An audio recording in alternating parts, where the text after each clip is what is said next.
Hi everyone, my name is Amity and this is Read by Amity, and today I'm bringing to you a February wrap up with all of the books that I read in February. Before I start, I just wanted to say that yesterday I found that one of my 9 chickens had died in her sleep, and I'm a little bit worried about the other girls, so if my demeanor is down, that is what I'm dealing with at the moment. It's the it's the third day of autumn here in Australia, and the weather is gloomy, and normally I would absolutely love that, but considering the circumstances at the moment, it's kind of reflecting my mood. So I wanted to get in here and be productive. And by doing this by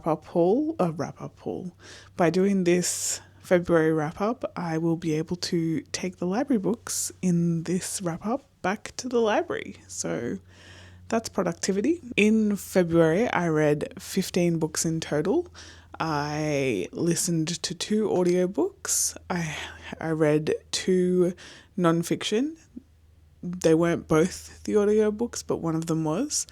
I only have 13. 1, 2, 3, 4, 5, 6, 7, 8, 9, 10, 11, 12. I only have 12 of the books physically here. Obviously, both of the audiobooks I don't have physically. I'm not sure if I'm going to buy either of them physically.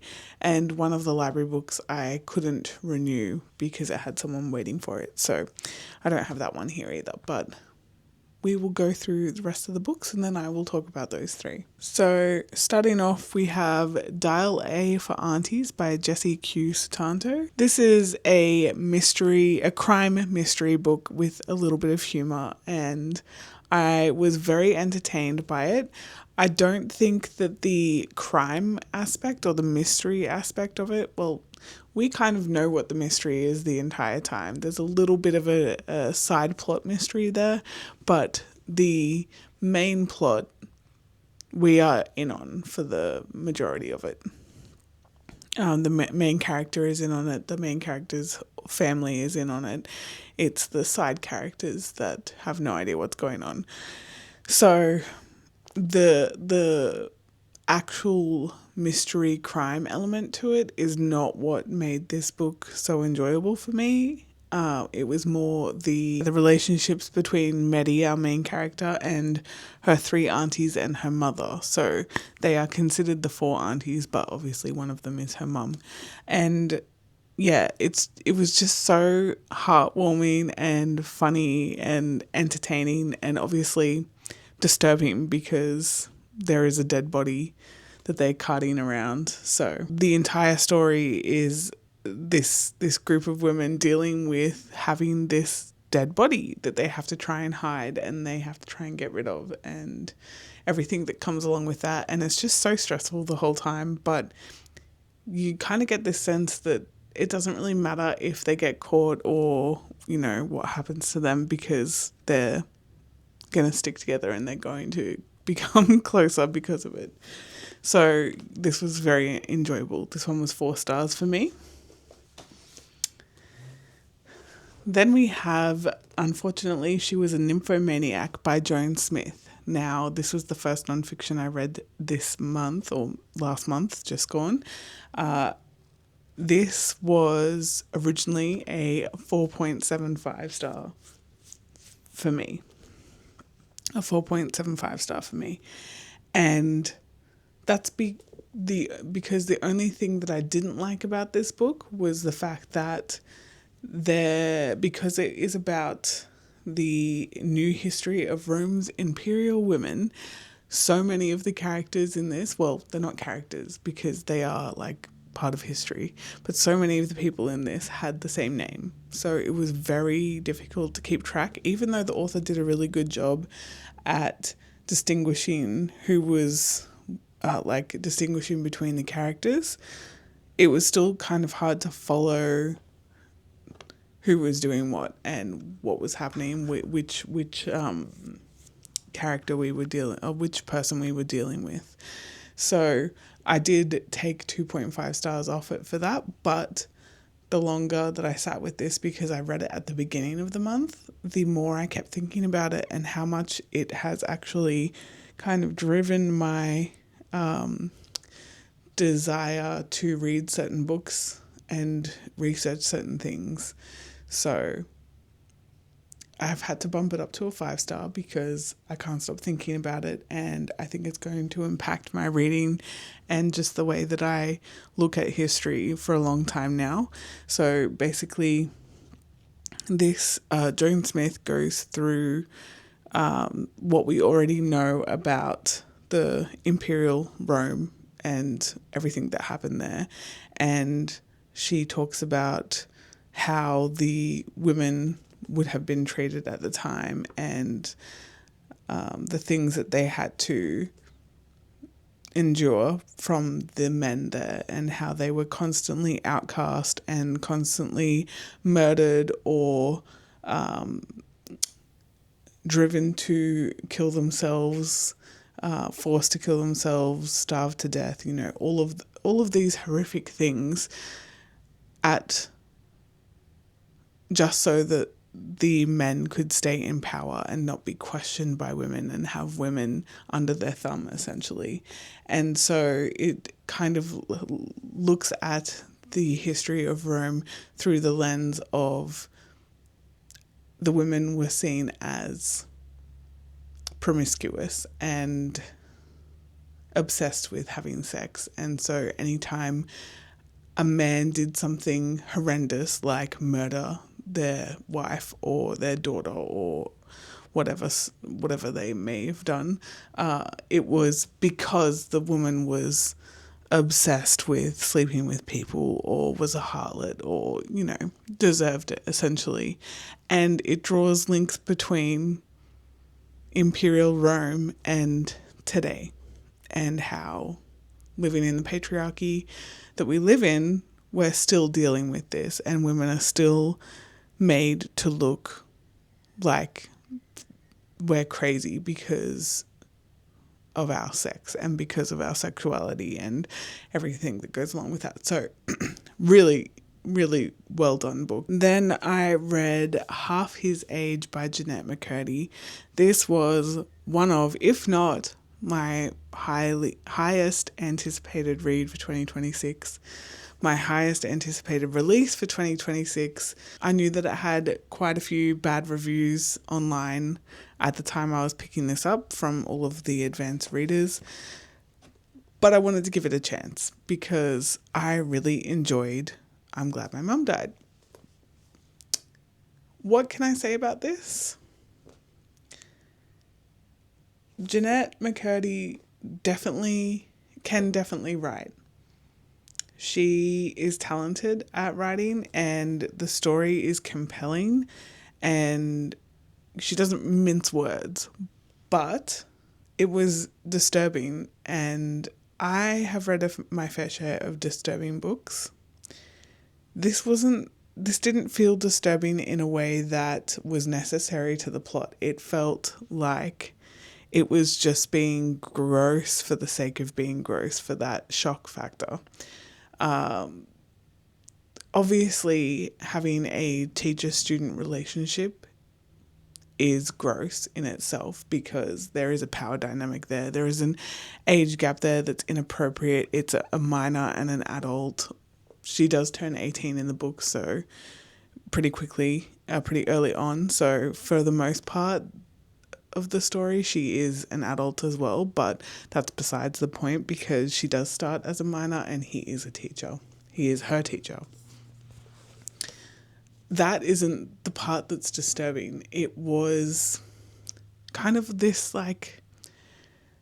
sickening undertone to the entire story where it was almost like it was pushing you to blame the student.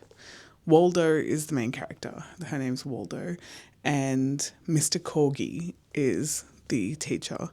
And the entire relationship between the two of them starts by Waldo forcing Mr. Corgi into having sexual relations with her. And it's almost as though it's trying to say that the student is to blame for everything that's happening, and the teacher didn't ask for it, and the teacher didn't want it and was like forced into it. Anyway, I know that regardless of that, he still should have known better. He still shouldn't have done it. That's it's not like I'm saying that the book isn't saying that the minor is to blame, but because that is how the book starts, it sets this really uncomfortable tone through the whole book. The other disturbing part about it was just how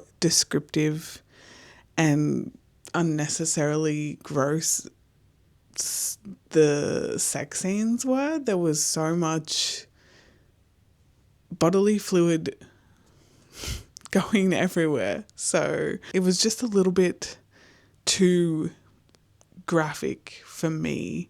And Waldo felt a lot like a self-insert of the author. It did feel like Jennette McCurdy was writing Waldo through herself, through the lens of herself. And so maybe it's because it was Jennette McCurdy that wrote it, and I know who she is before she was an author. I know who she was before she was an author. So to me, like the last book that I read was her memoir. So maybe that's why it felt like a self-insert, because that's what we've had from Jennette McCurdy in the past. But I don't know, there was just something about this that didn't sit right with me, and unfortunately that ruined the reading experience for me. So this one was only a 2.75. It's still above the halfway point. It's still above average for me. However, I don't think that I would recommend it or I would read it again.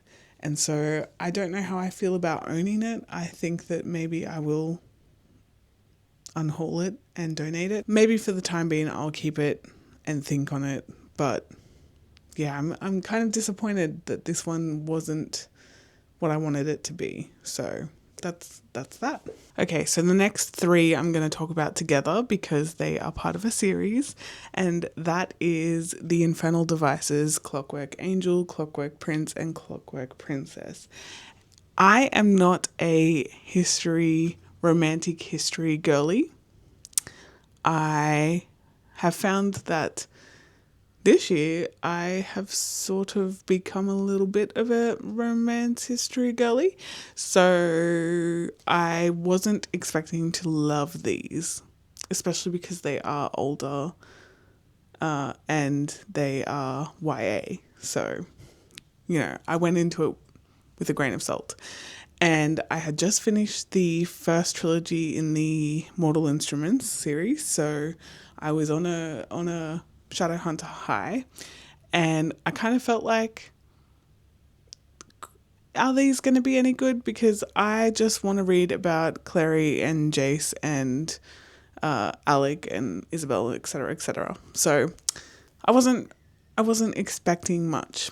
I read Clockwork Angel, absolutely loved it, 5 stars, couldn't get enough of it, thought it's going to go downhill from here. I read Clockwork Prince, incredible, love that. I read Clockwork Princess. This book broke my heart.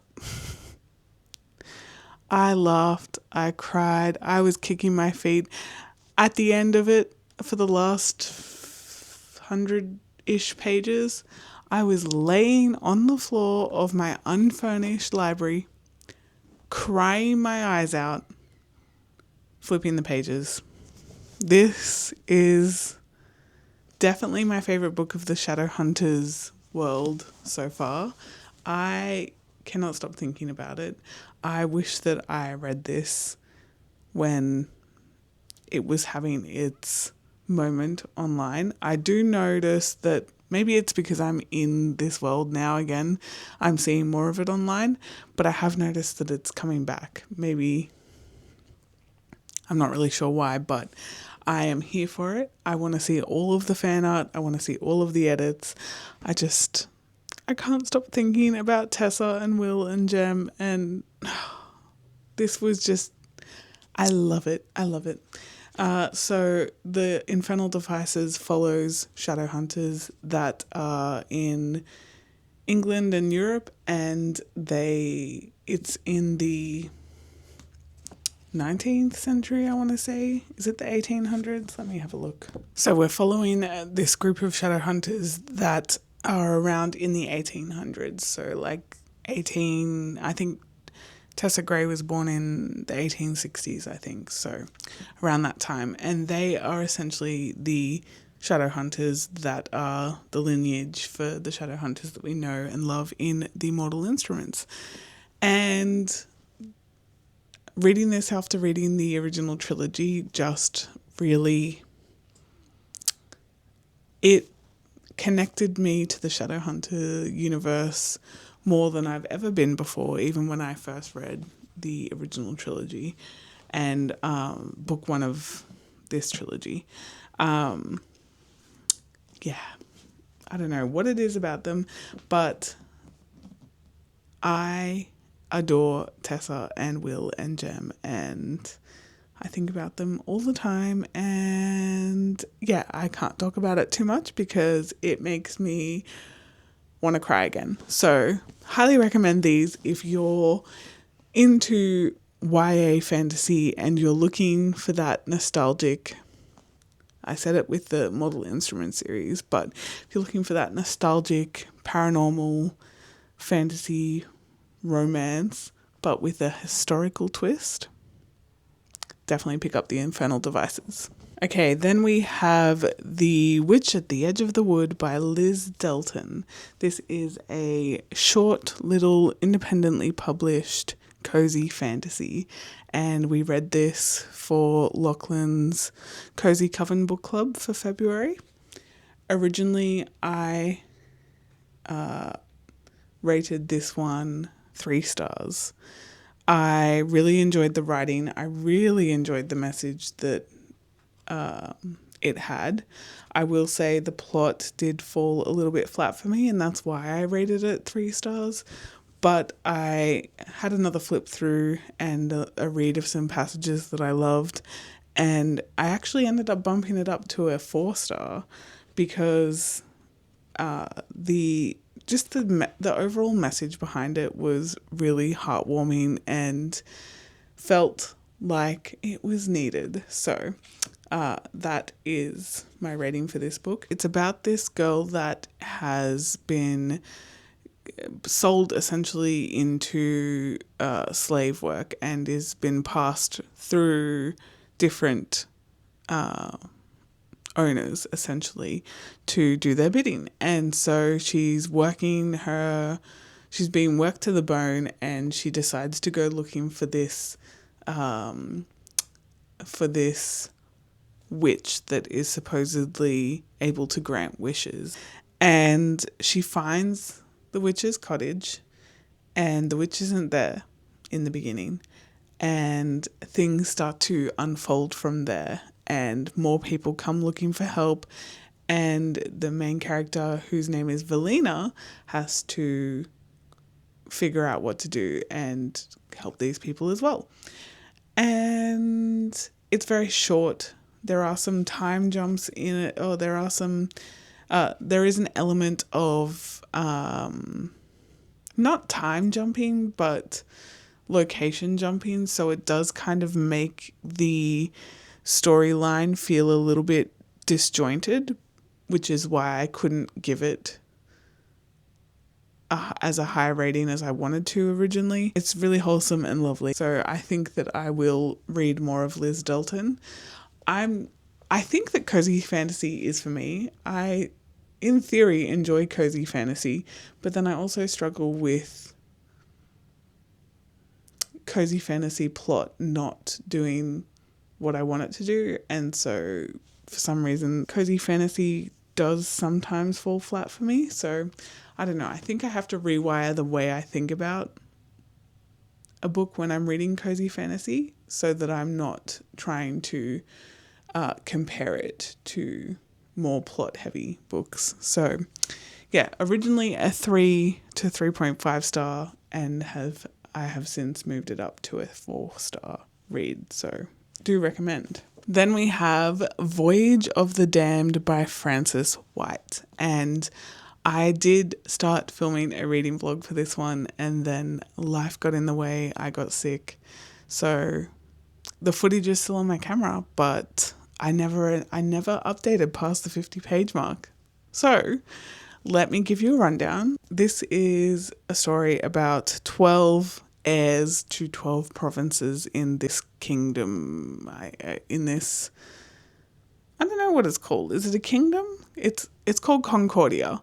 And they are all assigned different positions in the hierarchy, essentially. So, the first province is given the highest class position, and the 12th province is given the lowest class position. And there was a 13th province, but that did get booted out of the kingdom. So, yeah, it follows the 12 heirs that are due to be blessed or have been blessed by the goddess and have taken on the power of that blessing, of taking on the blessing. They jump on a ship and they're heading to this sacred mountain where everything went down the first time.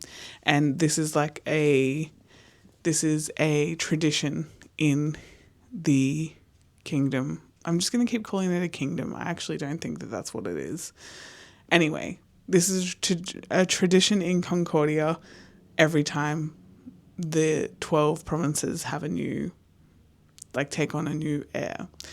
And while they're on this ship, our main character, who is the heir of province number 12 and the fish province, his name is Ganymedes, or D. He is who we're following, and he is trying to solve a murder because someone on the ship is murdered, and everything unravels from there.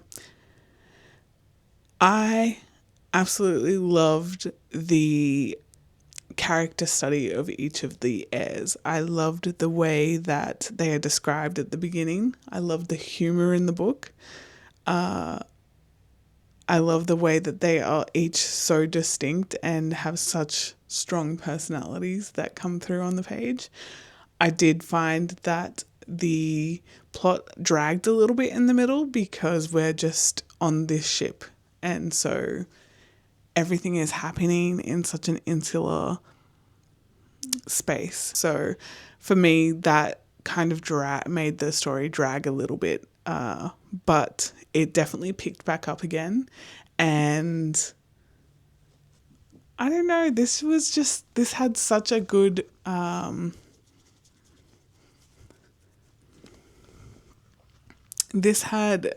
such a good discussion about class and power and disparity between different groups and equality, and there was a romance that kind of threaded itself through the whole story, and I just really enjoyed this one. I wish that I vlogged the entire experience properly, but yeah, 100% an underrated fantasy.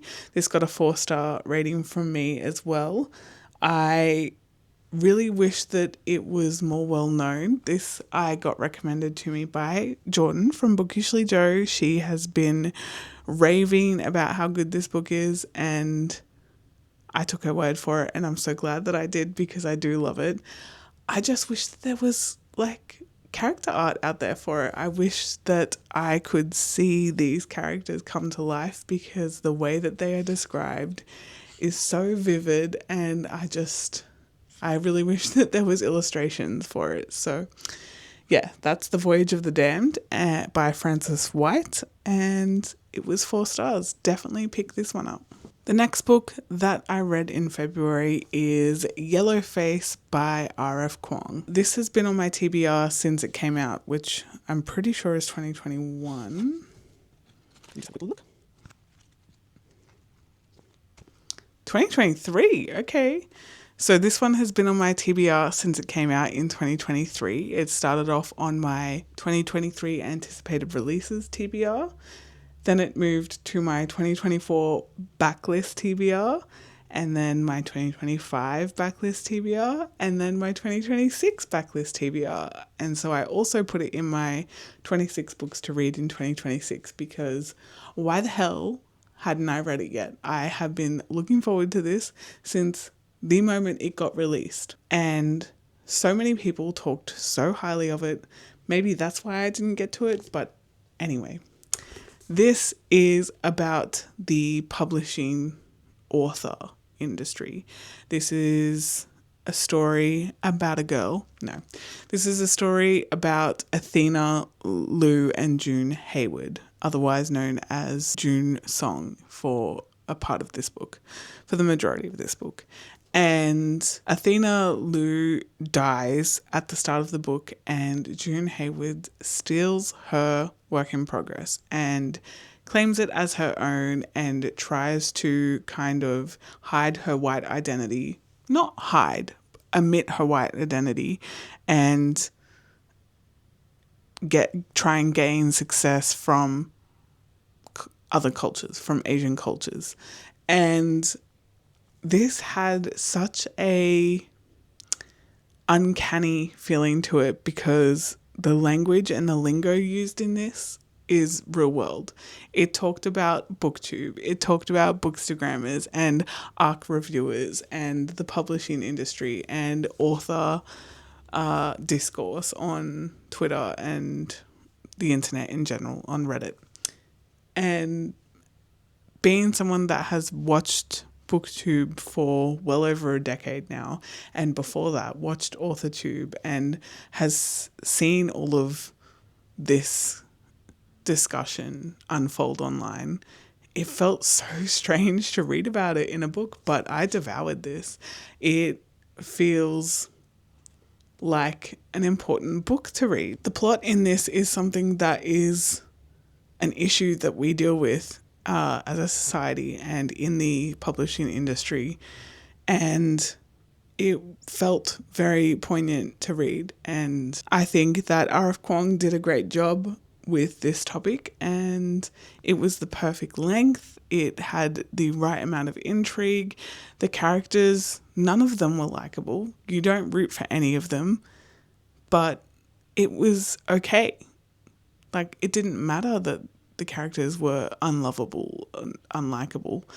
It didn't make the story tedious or anything like that. It served the purpose to the story, and it worked really well. So this one was a 4.5 star for me. So really enjoyed that one. The next one that I read in February is Comfort Me with Apples by Catherynne and Valente.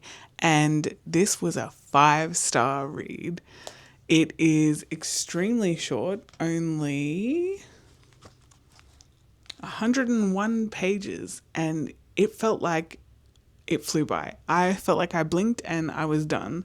There isn't really a lot that I can say about this without potentially spoiling it.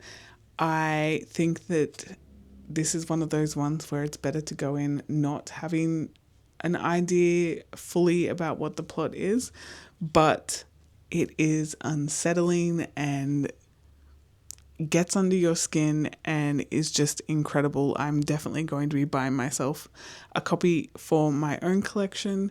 This is something that I could definitely see myself rereading all the time whenever I'm in the mood for it. But basically, it's one of those books that kind of describes itself, well, I don't know if it's described by anyone else, but what I would describe as a quiet horror, where everything is normal to the characters and so unbelievably uncomfortable to the reader. And it starts off, everything is perfect. Everything is a little bit too perfect. And then it starts to unravel from there, and everything goes wrong and everything is crazy. And yeah, I just really enjoyed this one. And yeah, I highly recommend this one if you're into horror and literary fiction and just that unsettling vibe. It's 100 pages. You could smash it out in one sitting if you really wanted to. And I think this would make for a great limited series. If it isn't already. It could be. I don't know. But definitely recommend this one. The next one we read, technically we did read, but the next one that I read was Frankenstein by Mary Shelley, and I'd read this as a buddy read with the Discord, with Lachlan's Cozy Coven Discord. I did annotate this one. I am in the process of going back through all of my underlines and finishing tabbing. I rated this 5 stars. It's very slow, and if you don't like stories that have a story within a story, it's almost like an epistolary story. It doesn't have letters in it, really. It's more like you're hearing the story from the character. So essentially, everyone knows the story of Frankenstein. I'm not going to do it justice by explaining it, but the actual story of Frankenstein, the actual Frankenstein novel, is not just a story about Frankenstein's monster. It is a story told to... Okay, so it starts off with, I think his name is Captain Walden. Walden? Is it Walden or Walter or Walton? Let me just see.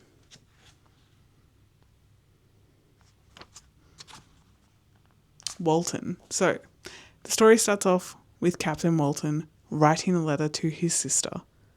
And in that letter, he talks about his travels and the troubles he's having and how isolated he feels, and how he meets this person who they found on the ice on an abandoned snow sled with a dog, and he was at death's door. And they bring him onto the ship and they nurse him back to health, and he becomes great friends with him. And that man is Dr. Frankenstein. Doctor? It's Frankenstein. I don't know if I can't remember if he's a doctor. And he's telling his sister about this man, Frankenstein. And then in that letter, he then starts talking about this story that Frankenstein is telling him about how he got to be half dead on the ice. And so it becomes Frankenstein's story. And then Frankenstein is talking about his upbringing and how he was obsessed with the sciences of the body and of afterlife and life and all of that, and how he wanted to try and create life scientifically. And his story obviously gets to the part where he creates his monster, his creature, and he immediately freaks out and runs away from it and doesn't want anything to do with it and feels like this guilt that he's created a monster, and he gets super depressed. And then he finds out that someone has died in his hometown. His younger brother has died in his hometown, and he believes that it is the monster that killed his younger brother. And so he goes basically looking for his monster so that he can destroy it, because he feels guilty for ever bringing it to life in the first place, bringing him to life in the first place. Then in that retelling, where we see where they converge again, where they meet again, and the creature starts explaining to Frankenstein, I need to tell you my story and what I've been doing while you abandon me before you decide if you're going to destroy me or not. So then the story morphed into what Frankenstein's creature has been doing since he was brought back to life, or brought to life by Frankenstein, and, you know, how he learned about humanity and love and family and all of that. It is incredible. Incredible. Obviously, it's one of the best books, lauded by everyone. It's considered the first ever science fiction, as far as I'm aware. So incredibly well written, and I'm constantly thinking about how Mary Shelley was so young when she wrote this, and surrounded by all of these successful men, and just what she did here was incredible. So I very much enjoyed this one. I think it probably is a contender, if not, unfortunately, she was a nymphomaniac. I think that my favourite book of the month has to be Frankenstein. Yeah, so very much enjoyed that.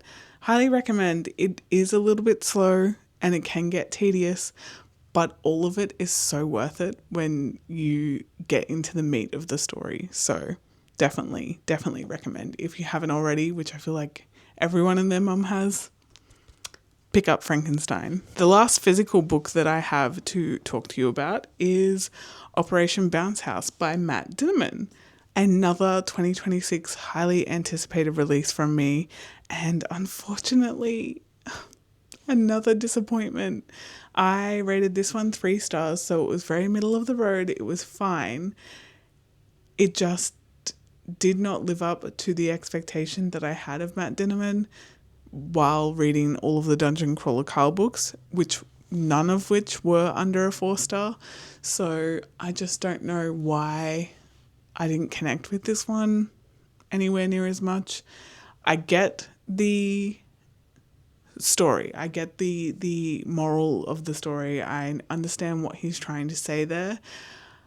I felt like it was really hard to follow along with, and I didn't really have a connection to any of the characters. So unfortunately, I didn't give it the rating that I wanted to give it, and I don't know if I will reread it again.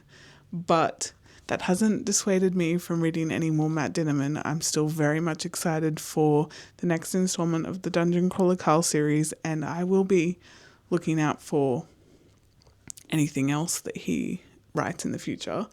This one I read physically and also listened to the audiobook, and the audio narrators were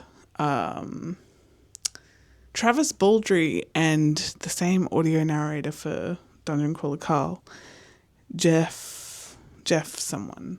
I'll put it up on the screen. So yeah, the audiobook was still well done, not on the same caliber as Dungeon Crawler Carl. This is a alternate world where these colonists are trying to protect themselves and their friends and family and their land from this corporation that is coming to evict them and exterminate them, and, you know, follows that whole storyline. And there's robots and drones and so much chaos happening. I think it's just a book full of action, and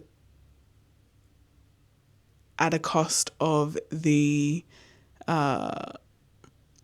not world building, but at a cost of the character building and the character depth and the relations between everyone.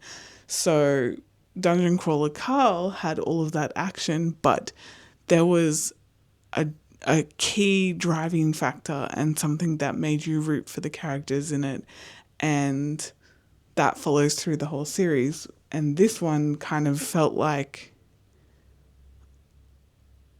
all action, all political intrigue, absolutely no character development, in my opinion.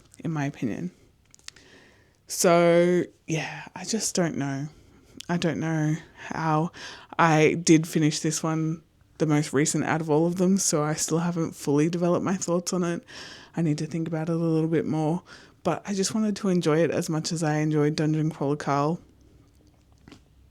which I think is unfair on that book because that series is elite. So yeah, I'm going to think about this one a little bit more before I really solidify my thoughts. But for now, it is a 3-star read. It is very middle of the road for me, which is unfortunate. But I still do recommend to people that enjoy that kind of fast-paced action and don't really care so much about a character arc and that kind of thing. Okay, so the next book that I read was Small Boat by Vincent Delecroix, I think. I'll put that up here. This is another very short novella. It was nominated for, I cannot recall the prize, but very recently it was nominated for a maybe the Booker Prize. The story is a fiction story, but it is inspired by a news story that happened where immigrants were trying to cross the channel and get into English waters and take asylum in the UK or in Britain. And those immigrants were taking on a lot of water on their boat, and they ended up capsizing the boat essentially, and they were calling for help for a number of hours until they all sadly died.